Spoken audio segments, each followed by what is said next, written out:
రాణి పిచ్చుక రాజుకాకి ప్రేమించుకున్నాయి. రోజూ కలిసి సెలయేరు ఒడ్డున ఆ రోజు కూడా కలుసుకున్నాయి.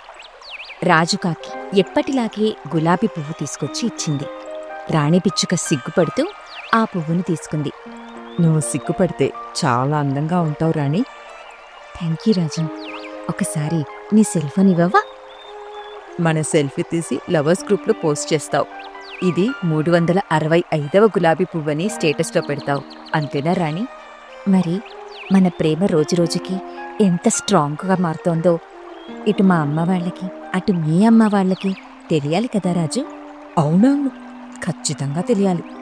గులాబీ పువ్వు పట్టుకుని 2 సెల్ఫీ దిగాయి. ఫోటోని పోస్ట్ చేసే కారణంతో కాకి ఫోన్ని చెక్ చేస్తుంది పిచ్చుక. మీనాచిలుకతో, శశి పావురంతో, స్మైలీ కొంగతో మాట్లాడుతున్నట్టు కానీ, వాటిని కలిసి ఫోటోలు దిగినట్టు కానీ లేకపోవడంతో తనకి కలిగిన అనుమానం నిజం కాదని తెలిసి సంతోషపడింది. రాజు నన్ను మోసం చేయటం లేదులే, నేనే ఏదేదో ఊహించుకుంటూ లేనిపోని అనుమానాన్ని పెంచుకుంటున్నాను అనుకుని రాజు కాకి సెల్ ఫోన్ ఇచ్చేసింది. మీనాచిలుక అడవి మొత్తం తిరుగుతూ ఎంత వెతికినా ఈ రాజు కాకి మాత్రం అస్సలు కనిపించడం లేదు. ఇక ఇంటికి వెళ్ళిపోతాను. ఈ రోజు కాకపోయినా రేపైనా రాజుకాకిని పట్టుకుని నా మనసులోని మాటను చెప్పేసేయాలి. రాజుకాకి దూరంగా ఉండటం నా వల్ల మాత్రం అయ్యేలా లేదు అనుకుంటూ తన ఇంటివైపు వెళ్తూ ఉంటుంది. పోస్ట్ పెట్టేశావా? నువ్వు నాకు ప్రపోజ్ చేస్తుంటే పెట్టకుండా ఎలా ఉంటాను రాజు? అన్నట్టు మన పెళ్లి గురించి మీ అమ్మ వాళ్ళతో మాట్లాడావా రాణి? మాట్లాడాను రాజు. ఆ నల్లవాడిని పెళ్లి చేసుకుని ఏం బాగుపడతావు? నువ్వెక్కడికి వెళ్ళినా నల్లవాడి పెళ్ళం వచ్చిందిరా అని హేళన చేస్తారు. ఏమాత్రం మాకిష్టం లేదని చెప్పారు రాజు. రాజుకాకి అది విని చాలా బాధగా ముఖం పెట్టుకుంటుంది. అలా బాధగా ముఖం పెట్టుకోకు రాజు. మా అమ్మ వాళ్ళు వద్దన్నారని నేను నిన్ను పెళ్లి చేసుకోనని చెప్పలేదు కదా. రాజుకాకి సంతోషంగా, రాణి, మీ అమ్మ వాళ్ళ మాట కాదని నన్ను పెళ్లి చేసుకుంటావా?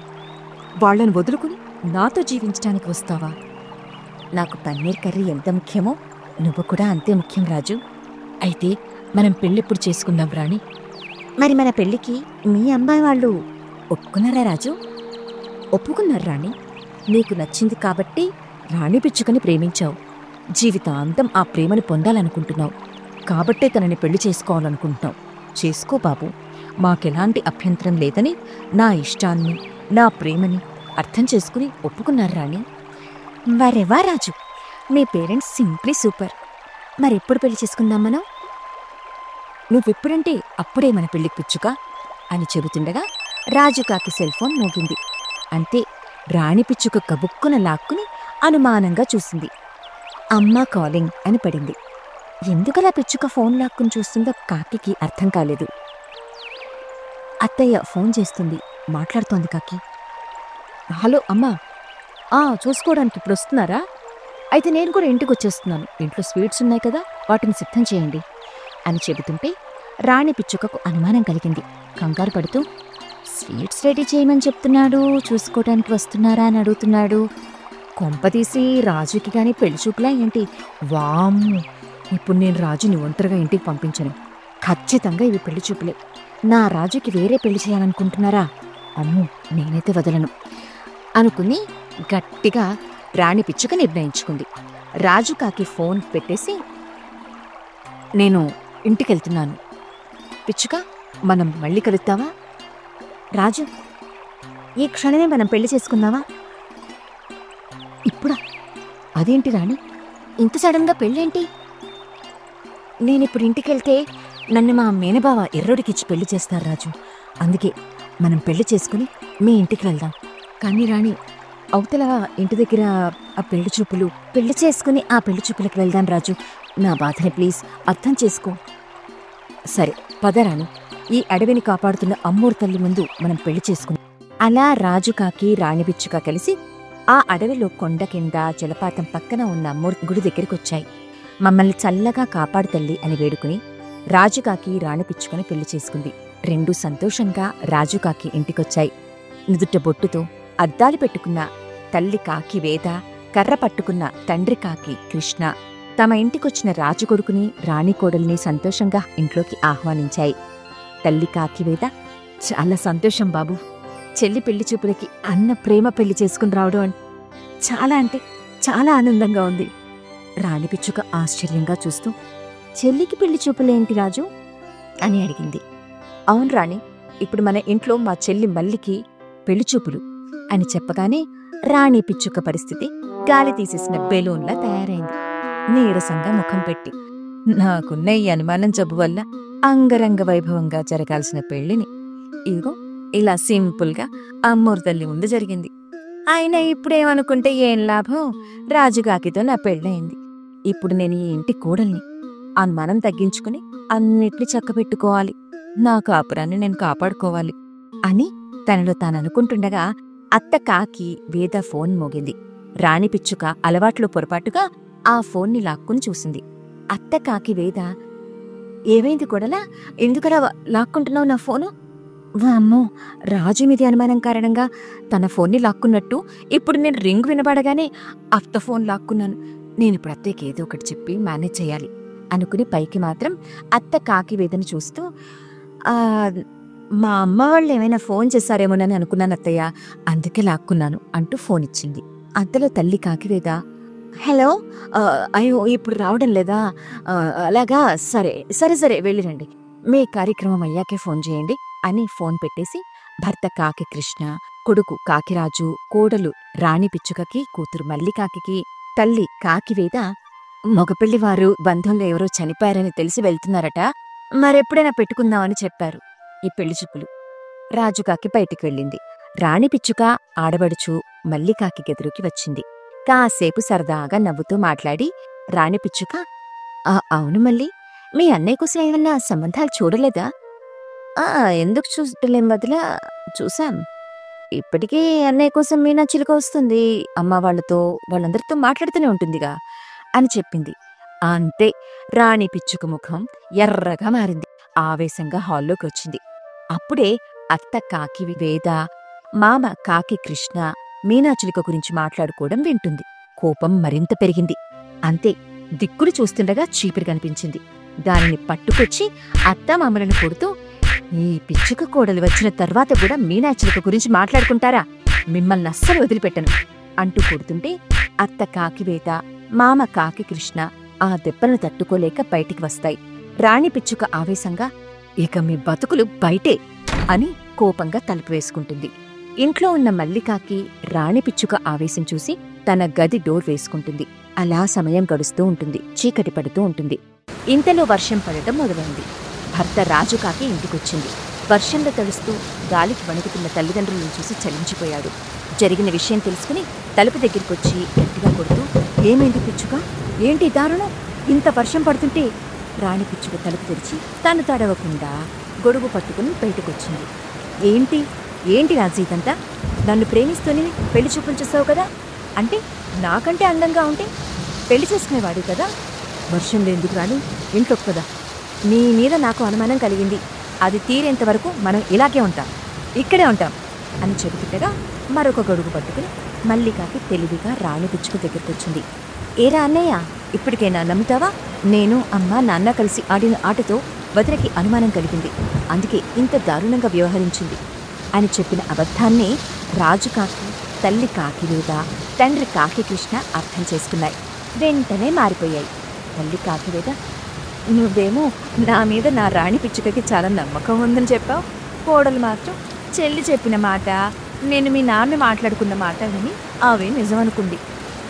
అయ్యో, ఇది నిజం కాదా అత్తయ్య? కాదు కోడలా, నా కొడుకు అలా చేస్తే నేను ఊరుకుంటానా చెప్పు? వదిలా, నేను సరదాగా ఆట పట్టించాలని నేను అలా చెప్పాను. నువ్వు అర్థం చేసుకోకుండా అమ్మ వాళ్ళని ఇలా బయట నిలబెట్టేశావు. అయ్యో సారీ అత్తయ్య, నన్ను మన్నించండి మావయ్య అని చెప్పి వాటికి కూడా గొడుగు పట్టుకుని ఇంట్లోకి తీసుకెళ్ళింది. మనసులో భర్త రాజుగాకి, వామ్మో, సమయానికి చెల్లి వచ్చి ఎదుల మేనేజ్ చేసింది. ఇక నుంచి మీనా చిలుకని, శశి పావురాన్ని, స్మైలీ కొంగని ఇంటికి రాకుండా చూసుకోవాలి. నాతో మాట్లాడకుండా, నన్ను చూడకుండా, నాకు ఫోన్ చేయకుండా జాగ్రత్త పడాలి. లేదంటే వాయమ్మో, ఇంకా ఇంతే సంగతులు. తనలో తననుకుని గట్టి నిర్ణయం తీసుకుంది. ఆడపడుచు మల్లికాకి చెప్పింది నిజమని నమ్మి రాణి పిచ్చుక అప్పటినుంచి వాళ్లని మంచిగా చూసుకోవటం మొదలుపెట్టింది. కోపంగా గట్టిగా భర్త కాకి ఇలా అంటుంది, లవర్ పిచ్చుక పోలికలతో పుట్టిన ఈ చిన్నారి పిచ్చుక నాకొద్దు అని గట్టిగా అరిచింది. భార్య పిచ్చుక ఒక్కసారిగా ఉలిక్కిపడింది. ఏం మాట్లాడుతున్నారు? లవర్ పిచ్చుక పోలికలతో చిన్నారి పిచ్చుక మనకెందుకు పుడుతుంది? సరిగ్గా చూడండి, నా పోలికలతో మీ కలర్తో పుట్టిన చిన్నారి నల్ల పిచ్చుక కనిపిస్తుంది అని చెప్తుంది. భర్త కాకి చూసింది. లవర్ పిచ్చుక పోలికలతో పుట్టిన చిన్నారి పిచ్చుకే కనిపిస్తుంది. భార్య పిచ్చుకకి మాత్రం నల్లని చిన్నారి పిచ్చుక కనిపిస్తుంది. భర్త కాకి కోపంగా, అదిగో నీ లవర్ పిచ్చుక పోలికలే కనిపిస్తున్నాయి. నువ్వు చెప్పినట్టుగా బెడ్ మీద నల్లని పిచ్చుక నాకు కనిపించడం లేదు. భార్య పిచ్చుక, నువ్వు నన్ను మోసం చేశావు. అయ్యో భర్త కాకి, నీలో ఇంకా అనుమాన భూతం ఉంది కనుకే నీ కళ్ళకి లవర్ పిచ్చుక పోలికలతో పుట్టిన చిన్నారి పిచ్చుక కనిపిస్తుంది. నాకు ఎలాంటి అనుమానం లేదు కాబట్టి నాకు నల్లని పిచ్చుక కనిపిస్తుంది. నువ్వెన్ని చెప్పినా నేను నమ్మను. నీకు పుట్టింది 100% లవర్ పిచ్చుక కూతురే. నాకు ఆ లవర్ పిచ్చుక కూతురు వద్దు. భార్య పిచ్చుక కన్నీళ్లు పెట్టుకుంటూ, అయ్యో ఎందుకలా మాట్లాడుతున్నారు? సరిగ్గా చూడండి, మనకు పుట్టింది నల్లని పిచ్చుక కూతురు. పోలికలు నావి ఉన్నాయి, కలర్ మీదుంది. ఇంకా నమ్మకం లేకపోతే ఎలా కాకి బావా? అదేంటి భార్య పిచ్చుక, నేను చూస్తే లవర్ పిచ్చుక కూతురులా కనిపిస్తుంది, నువ్వు చూస్తే మాత్రం నీ పోలికలతో నా రంగుతో పుట్టిన నల్లని పిచ్చుక కూతురు అంటున్నావు? నాకంతా అయోమయంగా ఉంది. మీరు ముందుగా అనుమానించడం మానివేయండి. నేను నిన్ను అనుమానించడం లేదు భార్య పిచ్చుక, నా కళ్ళకి కనిపిస్తుందే చెప్తున్నాను. కావాలంటే ఈ అడవిలో ఉన్న వాళ్ళని అడుగుదాం. అన్నీ కలిసి ఏం చెప్తాయో అదే మనం ఫైనల్ చేసుకుందాం. నువ్వు చెప్పినట్టుగా మన కూతురు నల్లని పిచ్చుకైతే తప్పు నాదే అని ఒప్పుకుంటాను. నువ్వేం చెప్పినా ఎదురు మాట్లాడకుండా ఉంటాను. మరి నువ్వు చెప్పినట్టుగా లవర్ పిచ్చుక పోలికలతో కలర్స్తో ఉంటే ఏం చేద్దామో అది కూడా మీరే చెప్పండి. విడాకులు తీసుకొని ఎవరి దారిలో వాళ్ళం వెళ్ళిపోదాం. సరే, మీరు మొదటి దానికి ఒప్పుకున్నారు, నేను రెండో దానికి ఒప్పుకున్నాను. ఇక పదండి. మనం ఎక్కడికి వెళ్ళేది? వాళ్ళనే ఇక్కడికి పిలుచుకొస్తాను. నేనే వెళ్ళి పిలుచుకొస్తాను. లేదు పిచ్చుక, నేనే వెళ్ళి పిలుచుకొస్తాను. ఇద్దరము వెళ్లేది లేదు, పుట్టిన పిచ్చుక కూతుర్ని తీసుకుని వెళ్దాం అని భర్త కాకి భార్య పిచ్చుక మాట్లాడుకొని చిన్నారి నల్ల పిచ్చుకని ఎత్తుకొని ముందుగా గ్రద్ద దగ్గరికి వచ్చాయి. గ్రద్ద కలిసొచ్చిన భార్య పిచ్చుక భర్త కాకిని చూసి సంతోషపడింది. కలిసిపోయి చిన్నారి నల్లని పిచ్చుకని ఎత్తుకొని ఇలా వచ్చారు?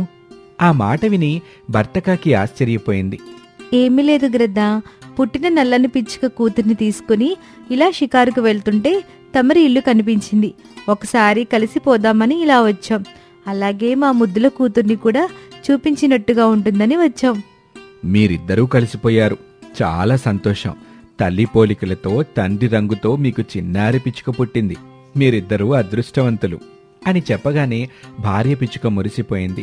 భర్త కాకి షాక్ నుంచి తేరుకొని గ్రద్దని చూసి, గ్రద్దా, నా కూతుర్ని సరిగ్గా చూసి చెప్పు, ఎలా ఉందో?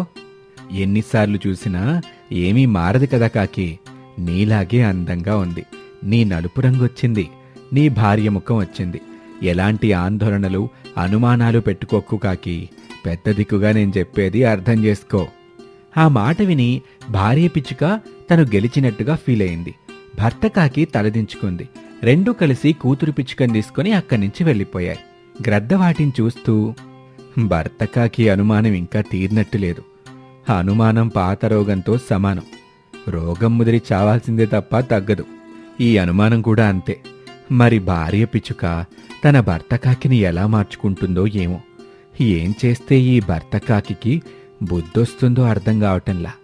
మొన్నటి వరకు ఇద్దరే కాబట్టి ఎన్ని గొడవలు పడ్డా చెల్లుబాటైంది. ఇప్పుడు వాటి కాపురానికి గుర్తుగా కూతురు పుట్టింది. ఇద్దరిలో ఏ ఒక్కరు సరిగ్గా లేకపోయినా చిన్నారి కూతురు పిచ్చుక జీవితం ఆగమవుతుంది. అమ్మా అడవి తల్లి, భార్య పిచ్చుక మీద భర్తకి అనుమానం పోయి పుట్టిన కూతురు మీద అనురాగం ఏర్పడేలా దీవించు తల్లి అని తన మనసులో వేడుకుంది. ఇక నల్లని కూతురు పిచ్చుకని తీసుకుని భార్య పిచ్చుక భర్త కాకి వాటి ఇంటివైపు వెళ్తూ ఉండగా ఒక చెట్టు మీద వాలి మాట్లాడుకుంటున్న పావురం చిలుక కనిపించాయి.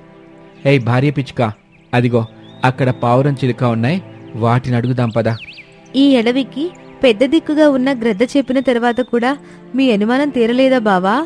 లేదు పిచ్చుక, నువ్వు నల్లని పిచ్చుక కూతురు అంటున్నావు. నాకు మాత్రం నీ లవర్ పిచ్చుక పోలికలతో పుట్టిన కూతురే కనిపిస్తుంది. అందుకే చిలుక నీ పావురాన్ని కూడా అడుగుదాం. సరే పద బావా. రెండూ కలిసి పావురం చిలుక దగ్గరికి వచ్చాయి.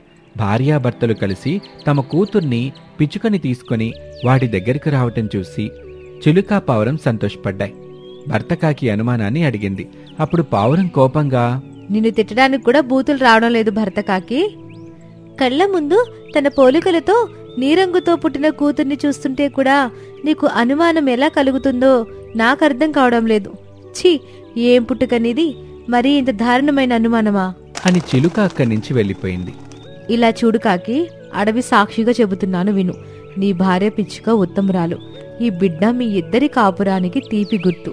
ఎలాంటి అనుమానాలు పెట్టుకోకుండా ఇంటికి తీసుకుని వెళ్ళు. నీకు ఉన్నంతలో ఇద్దరిని సంతోషంగా చూసుకో, వెళ్ళు అని 2-3 తిట్లు తిట్టి పావురం కూడా అక్కడి నుంచి వెళ్ళిపోతుంది. భర్త కాకి, భార్య పిచ్చుక తమ ముద్దుల కూతురు పిచ్చుకని తీసుకుని తమ ఇంటికొచ్చాయి. అలా రోజులు గడుస్తూ ఉంటాయి. ఒక రోజున భర్త కాకి కిటికీ మీద వాలి ఇంట్లోకి చూసింది. భార్య పిచ్చుక ఎక్కడా కనపడలేదు. కాని లవర్ పిచ్చుక పోలికలతో పుట్టిన చిన్నారి పిచ్చుక బెడ్ మీద హాయిగా పడుకుని ఉండటం కనిపించింది. చూడగానే కోపమొచ్చింది. ఇంట్లో నా భార్య పిచ్చుక లేనట్టుంది. ఇదే మంచి సమయం. ఇప్పుడే వెళ్ళి చిన్నారి పిచ్చుకని దూరంగా తీసుకెళ్లి వదిలిపెట్టొస్తాను. అప్పుడే నాకు మనశ్శాంతి ఉంటుంది. లేదంటే నాలో నాకు జరుగుతున్న అనుమానపు యుద్ధాన్ని అడ్డుకోలేను. నా భార్య పిచ్చుకని దూరం చేసుకోలేను అనుకుని నెమ్మదిగా కిటికీలో నుంచి లోపలికొచ్చి అనుమానంగా చూస్తూ బెడ్ మీద వాలింది. పడుకున్న చిన్నారి పిచ్చుకని చూసింది. ఎందుకో భర్త కాకి మనసు చాలా సంతోషపడింది. ఇదేంటి, ఈ చిన్నారి పిచ్చుకని చూడగానే నా మనసు సంతోషంతో నిండిపోయింది. ఇంతకు ముందున్న కోపం ఇప్పుడు లేదు. ఈ చిన్నారిని తీసుకెళ్లి దూరంగా వదిలిపెట్టి వద్దామనుకున్న నా ఆలోచన కొంచెం కొంచెం తగ్గిపోవటం నాకు తెలుస్తుంది. వామ్మో, ఇక్కడే కాసేపుండి ఇలాగే ఈ చిన్నారి పిచ్చుకని చూస్తే నేను పూర్తిగా మారిపోయేలా ఉన్నాను. ఇక్కడే ఒక్క క్షణం కూడా ఉండొద్దు. దూరంగా తీసుకెళ్లి వదిలిపెడతాను. అప్పుడే నేను ప్రశాంతంగా ఉంటాను అని తనలో తాను అనుకుంటూ ఉండగా బయట నుంచి భార్య పిచ్చుక లోపలికొచ్చింది. పనికి వెళ్లకుండా పడుకున్న కూతురు దగ్గర ఏం చేస్తున్నారు? అది భార్య పిచ్చుక. అర్థమైంది. మీకింకా అనుమానం తీరలేదు కదూ? నిజం చెప్పాలంటే నా అనుమానం తీరలేదు పిచ్చుక. ఇంకా నా కంటికి చిన్నారి పిచ్చుక కూతురు లవరి పిచ్చుక పోలికలతోనే ఉన్నట్టు కనిపిస్తోంది అని చెప్పగానే భార్య పిచ్చుకకి కోపం వచ్చింది. అంతే, తన సహనాన్ని కోల్పోయింది. లాగిపెట్టి గట్టిగా భర్త కాకిని కొట్టింది. అంతే, భర్త కాకి గుండ్రంగా తిరిగి ధనేల్మని కింద పడింది. భార్య పిచ్చుక అయోమయంగా చూస్తూ ఉండగా భర్త కాకి కళ్ళు తెరిచి తన భార్య పిచ్చుకని చూసింది. ఇప్పుడు మన కూతురు పిచ్చుకని చూడండి. భర్త కాకి తన కూతురు పిచ్చుకని చూసింది. తన భార్య పిచ్చుక పోలికలతో తన రంగుతో ఉన్న పిచ్చుక కూతురే కనిపించింది. పిచ్చుక, మన కూతురు నీ పోలికలతో నా రంగుతో భలే అందంగా ఉంది, నా బంగారు తల్లి అని చెప్పగానే భార్య పిచ్చుక సంతోషపడింది. తనలో తాను ఇలా అనుకుంటుంది. ఇలాంటి దెబ్బకి నా భర్త కాకి అనుమానం తీరిపోతుందని ముందే తెలిస్తే ఈ పనిని ఎప్పుడో చేసేదాన్ని కదా. పోనీలే, ఇప్పటికైనా భర్త కాకి దారిలోకొచ్చింది అని సంతోషపడింది. ఇక అప్పట్నుంచి భర్త కాకి, భార్య పిచ్చుక తమ నల్లని కూతురు పిచ్చుకని తీసుకుని చక్కగా కాపురం చేసుకుంటూ ఉంటాయి.